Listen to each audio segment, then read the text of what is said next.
Hi, welcome to my channel. BC government had recently introduced an e-bike rebate program. This rebate program encourages residents to buy e-bike, and the rebate amount is based on net income. For low-income residents, the rebate amount can be as high as $1,400 based on a $2,000 e-bike purchase. For higher income residents, the rebate amount will be lower. I will show the rebate amount here.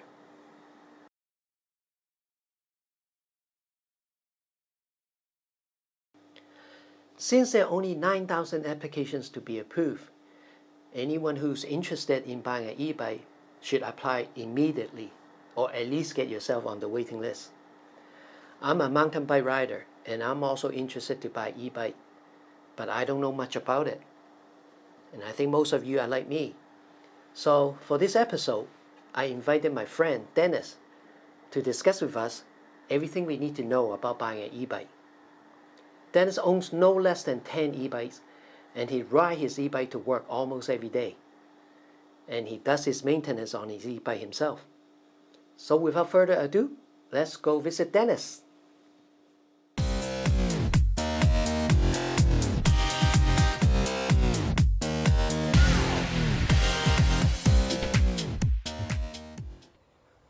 Hi everyone, welcome back to my channel.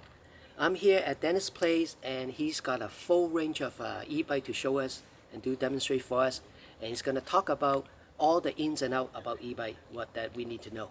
Hi Dennis, how are you? Very good. How are you today? Good, good. Thanks for having me on your channel. My pleasure. Okay, let's start with classification of e-bike. What are the classification, and how are they classified? E-bikes are broken down into classes. Class 1 would be a pedal assist bike with a maximum speed of 32 kilometers per hour. 32, okay. Yeah, class 2 e-bikes, very similar, 32 kilometer per hour speed limit. However, they have both pedal assist as well as throttle. Pedal assist and throttle. Mm-hmm. What are the? So pedal assist is basically you need to pedal in order for the electric motor to engage, whereas throttle is you can use a throttle, a shifter, like a roll shift throttle, in order to engage the motor for assist. So the throttle is to accelerate the motor. That's correct. Yes. Okay. So can you have both pedal assist and throttle at the same time operating? You can, however, usually when you pedal, it will probably override the throttle, so you don't need to hold the throttle while you're pedaling. Ah, I see. So that's class 1 and 2. Mm-hmm. Okay. And there's a class 3 as well, which is very similar to a class 2, where you have both pedal assist as well as throttle control. However, that can go faster than 32 kilometers per hour. And as far as I'm aware of, in BC, 32 kilometers per hour is the maximum limit. So I'm not sure about the legality of class 3 e-bikes. Oh, so if my audience want to buy an e-bike, it's best to stay within class 1 and 2. That's right? correct. Yes. To make sure they are within the legal limit. That's right. Yes. I see. Okay. So what about what equipment or when you ride e-bike, is it the same legal requirement as a bicycle, like helmet and lights and stuff? That's correct. You have to wear, as far as I know, you have to wear a helmet when you're riding a bicycle for safety. I recommend you having lights as well as high visibility clothing and just to be seen. Because at the end of the day, the greatest safety that you can have for yourself is to basically be seen by other vehicles such as cars and bicycles. I see. So, yeah. That's why I see a lot of people wear yellow jacket or yellow vest. That's when they correct. ride bike. Yes, those high visibility colors are really stand out and allow you to be seen. Okay, understand. Okay, so so there are 3 classes, and class 1 and 2 are legal. But I also noticed there's different type of drive, like yes. hub drive or what are they? So hub drive is basically the electric motor is mounted on the wheel, either the front wheel, the rear wheel, or both wheels. In the case of an all-wheel drive e-bike. All-wheel drive. Yes, they do have all-wheel drive e-bikes. Okay. Like a car. Like a car, absolutely. So both the front and the wheels will spin to give you motorized assist. Okay. The other type is mid-drive. And Mid-drive. that motor is basically mounted at the bottom bracket of the bike. That is basically where the cranks are, where the pedals are. Okay. And what happens is that motor or pedal assist basically drives the chain, and that drives the rear wheel of the bike. Okay. Which technology is better? There's not better per se. I guess it depends on what your personal preference is. They're different in the sense that if you're driving a mid-drive bike per se, it's more like riding an actual bicycle. When you pedal, instead of just using your own leg power, you're gonna get some assist from a motor that helps you turn the chain, which helps you turn the rear wheel. When that happens, it feels more natural, like you're riding a regular bike that way. It's just that you have very powerful legs now because the motor is doing some of the work, right? Okay. Since the motor is at the bottom of the bike on the bottom bracket, it's also a little bit more balanced. So the center of gravity It's is lower lower, on the okay. bike, right? So, and it's in the center of the bike, so it'll feel more natural in that way. Okay. The problem is it's a little bit more expensive. Oh.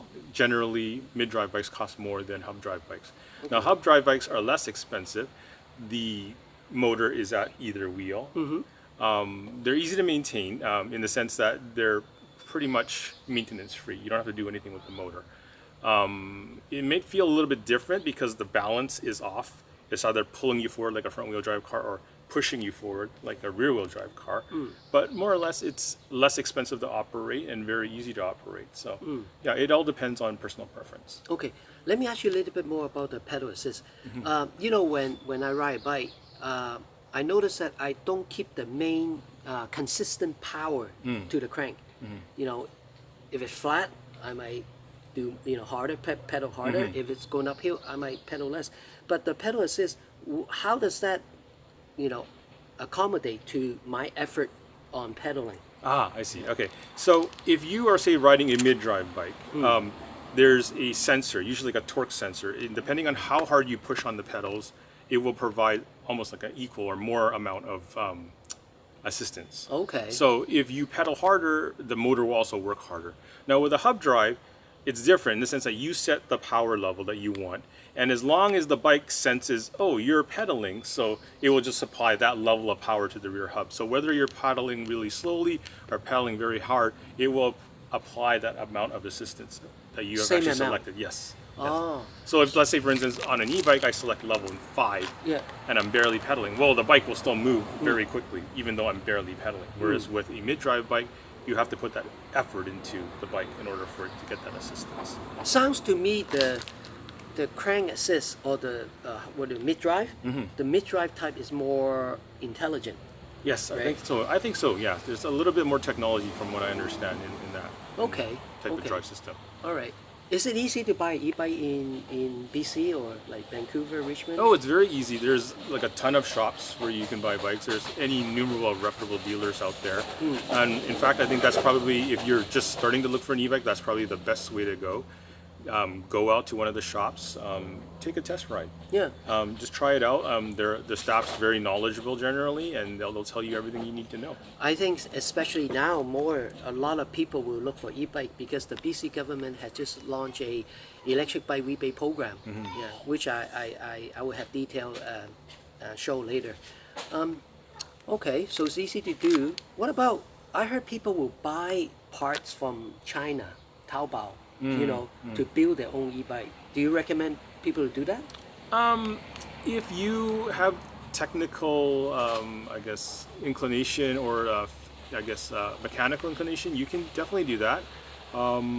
It's a little bit more advanced. If you're just beginning, it's not going to be easy. You have to know quite a bit about how to put the bike together, know the parts that you need. I mean, even here you can buy kits that you can just add on to an existing bicycle if you want to, and transform that into an e-bike. There are people who actually help you do it too. For a small fee, they'll help you install a kit to get the bike that you exactly want. It's based on a bike that you may already have, or you buy another bicycle and just add an e-bike motor onto that. Okay, so what you're saying is you can buy parts to turn a non-e-bike into e-bike. That's correct. Yes. Okay, because I always thought that an e-bike have to be built from scratch. I thought even DIY that you need to buy an e-bike frame or that is all the component has to be built for an e-bike. But apparently you don't need No, to. you don't need to. Yeah, as long okay. as you have the basic requirements, you have to have disc brakes, So those work with the hub motor. If you're most likely you'll be using a hub motor Yeah. because you need a special frame in order to accommodate a mid-drive motor. Oh, I see. But the hub motor is the easiest because you're just replacing either the front wheel or the rear wheel or both wheels. Yeah. And you need a special wheel, but it'll come usually with the kit that the motor is built in with the rim Okay. and spokes, Okay. and you just need to add a tire, and it comes with a battery and a controller and anything else that's required for the kit. But there's some basic minimum requirements, but most of the time, most existing bikes can be made into an e-bike Okay, if you want that's to. good. Yeah. So there's one more choice for everybody to consider. Okay, one last question about the hub drive. If I build or if I get one with front hub and rear hub driving together, so the system itself will synchronize the speed to the wheel, the front and the wheel. That's right? correct. Yes. Okay. For the ones nowadays that are all-wheel So there's only drive one ones, throttle. there's only one throttle. Okay. Yes, and you can choose to either turn off the rear or the front, or turn them both off, or turn them both on if you want to. I see. Yes, I so- see. Okay, great. Okay, I think I asked enough basic questions. Great. I see that you have a full range of e-bike here. Let's show them to our audience. Okay. Sure. Absolutely.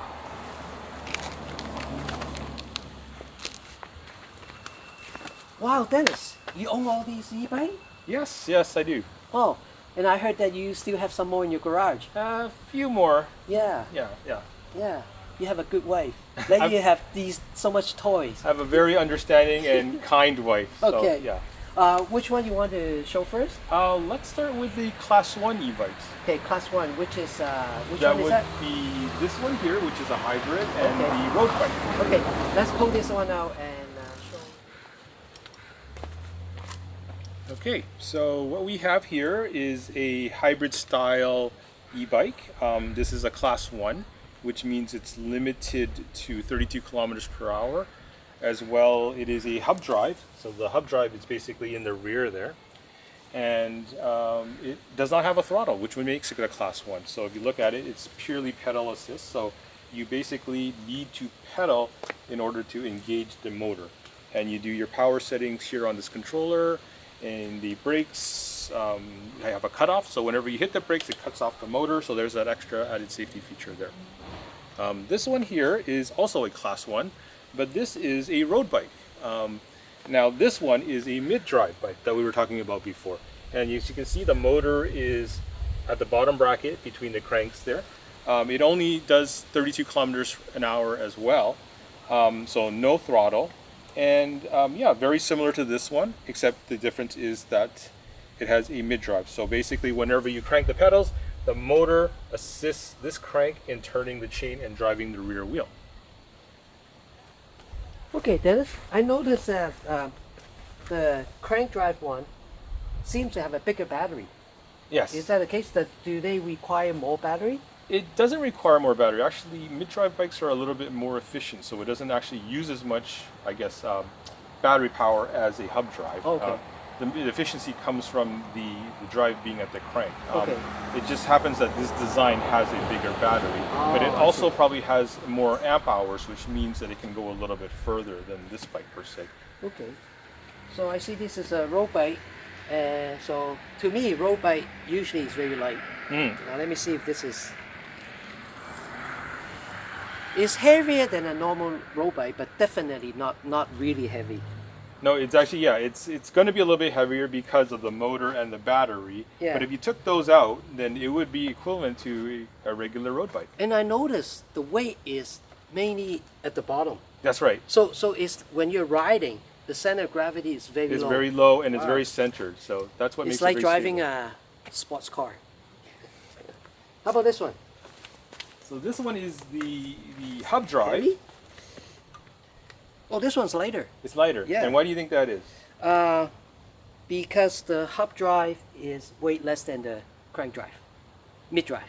Partially, but also because the battery is a lot smaller on this one. Oh yeah. If you look at it, Yeah. it's very thin, so it probably has less cells and it's probably a lot less amp hours. So it doesn't go as far as this one per se, but it is You mean distance wise? distance-wise. Okay. Yeah. So you can travel probably further on this one. Yeah.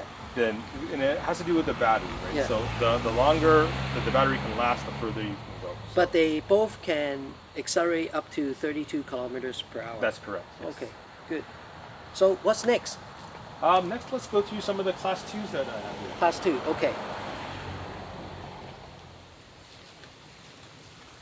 Okay, so what we have here is a hybrid Class 2 e-bike. And Class 2 meaning that it is both pedal assist, meaning it has a motorized assist when you pedal, as well as a throttle, which is right here on the right grip here. And so you can ride this bike either by pedaling or by using the throttle. Again, this is a Class 2, so it's limited to 32 kilometers per hour. And if I didn't explain earlier, when I mean hybrid bike, I mean it's sort of like a mix between a mountain bike and a road bike. It's probably not as beefy as a mountain bike, but it's probably shaped similar to it, and it has straight bars instead of drop bars for a road bike. So that's a hybrid it has style. front shock, Yes, but road bike tires. that's right. Okay. Yes, so it's good for commuting, and it absorbs some of the shock as well on the streets. So Okay. yeah, So this is also a hub drive. this is also a hub drive. Yes, so whenever you pedal, you do the power settings here at the yeah, that's the hub drive down there. You do your pedal assist through the hub drive, and it's all controlled through this controller on top. And the throttle's here. Yes, that's right. Ah, okay. Just like a motorcycle. That's right. Yeah. Ah, okay. Yeah. Alright. Great. And also, you also have other Class 2 bike to demonstrate, right? Yes, I have a couple of other Class 2s as well. Okay, let's see those. Okay.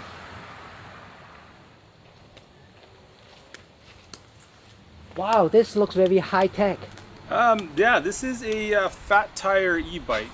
This is also a Class 2, except what's special about this one is that it also folds, so it can become more compact. So right in the middle It here, folds? it folds actually. Wow. There's a little lever here that you can break down, and you can actually break the bike down in half and fold I in half see. for a compact storage.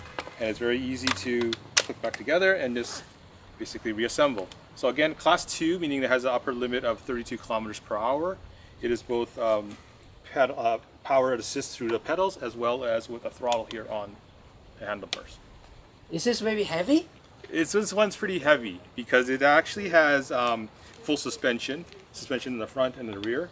And I guess you can see, notice the tires are a little bit big, so they are a little bit heavy. The frame is a little heavier as well. So overall, a very heavy bike, but it's very fun to ride, very soft ride on the streets because it's nice and cushiony. And the tires absorb a lot of the impact.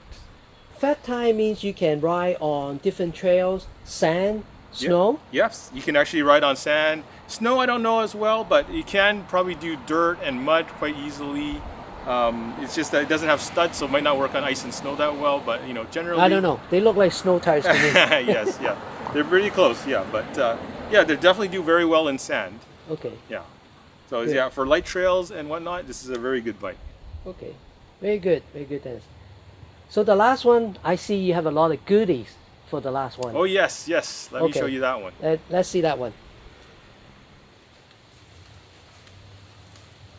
Okay, so here we have another Class 2 fat tire e-bike. The difference is that the tires are smaller on this one, a little bit more compact, and my wife loves to take it shopping.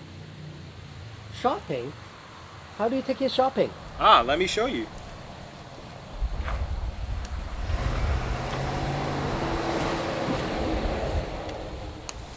We have a shopping cart.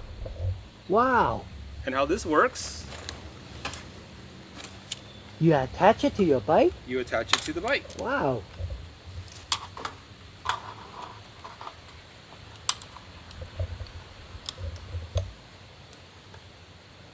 And there you go. A full-on shopping bike. Wow. Amazing. Wow, this is very good. Very functional. Yeah, it actually can hold a lot of groceries. We've actually taken it to Costco and just Costco. loaded it up. Yeah, and Yeah. it's actually fantastic for shopping and doing small grocery trips. Okay. So this is for grocery. Mhm. What about something, bigger? Bigger? Yeah, you have a wagon for this? I do have a wagon as well. Let me show you that one as wow. well.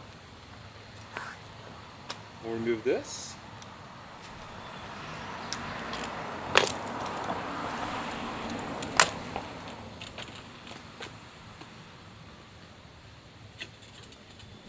And this is the wagon.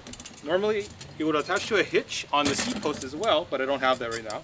But this Okay. one can hold a little bit more. It actually has a deep bucket.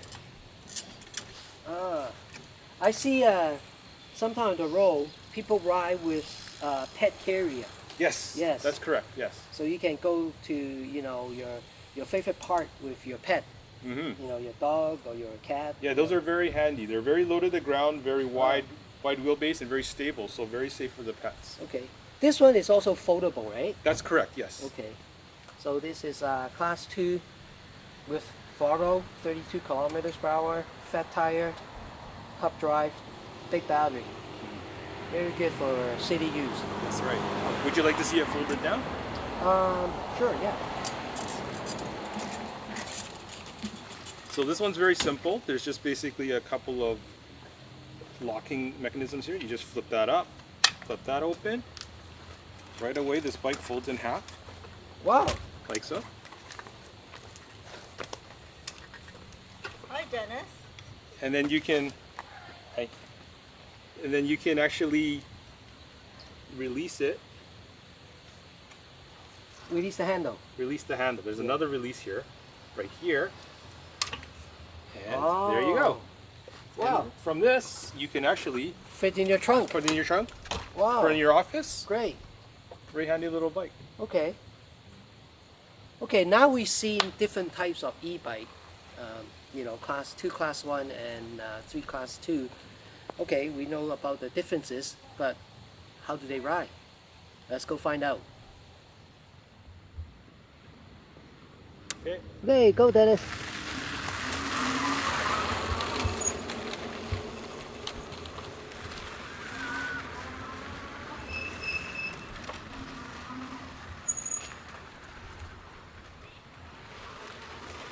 Okay, let's not pedal. Just use the. Can you not pedal and just use Just the? use the motor? Okay. Yeah. I'll do that. Should I start again? Yeah. Okay, ready? Yeah.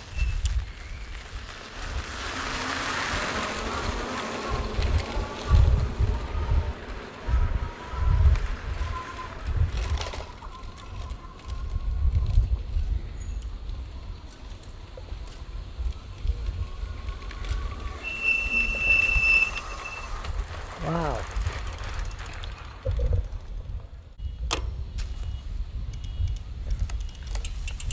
Okay, go.